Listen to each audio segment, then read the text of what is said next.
हम लोग श्राद्ध मना रहे हैं। श्राद्धों के दिन है, 15 श्राद्ध। सबका हम बड़ों का, बुजुर्गों का आदर मान करते हैं। इन दिनों में जब वो धरती पे थे, ये सबको पता हमें हम लोगों ने कितना किया है, कितनी की सेवा की उनकी, जहां उन्होंने कितनी की करवा ली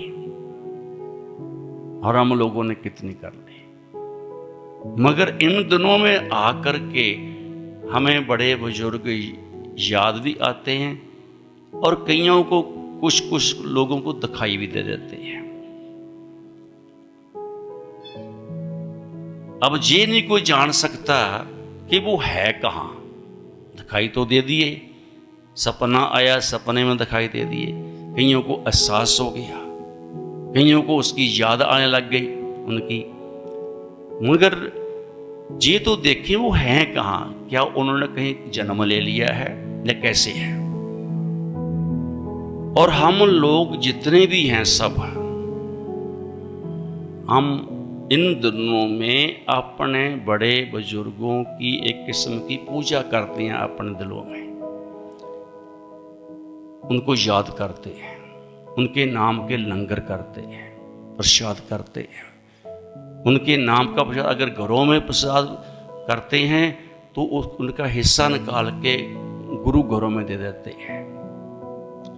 कोई किसी न किसी बड़े बुजुर्ग को खुआ देते हैं, जहां मंदिर गुरुद्वारों में दे देते हैं, जहां भी उनके गुरु होते हैं वहां पहुंचा देते हैं।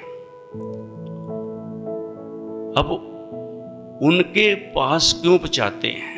ताकि उन गुरुओं के जरिए उन बुजुर्गों के पास पहुंच जाए, बड़े बूढ़ों के पास पहुंच जाए, ताकि उनकी दृष्टि से, उनके ध्यान से, उनकी भीतर की सोच से भोग लग जाए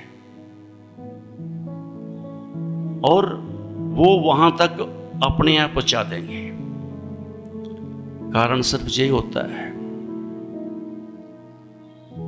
और कोई कारण नहीं होता। क्योंकि जब किसी को यही नहीं पता है कि मेरे बुजुर्ग को, दादा परदादा को गए हुए 50 साल हो गए, 100 साल हो गए, 150 साल हो गए, ये नहीं पता कि उसकी अंतर अवस्था क्या है, कि वो अगले घर में कहाँ बैठा है, जहां उसका जन्म हो गया है, तो कहाँ है, किस रूप में हुआ है। खीर कौन खाएगा, खाना कौन खाएगा, तो ये जानना भी जरूरी है। जिनको पता होता है वो बताते हैं। सो नानक नाम चढ़दी कला ते पाने सर्वदा भला।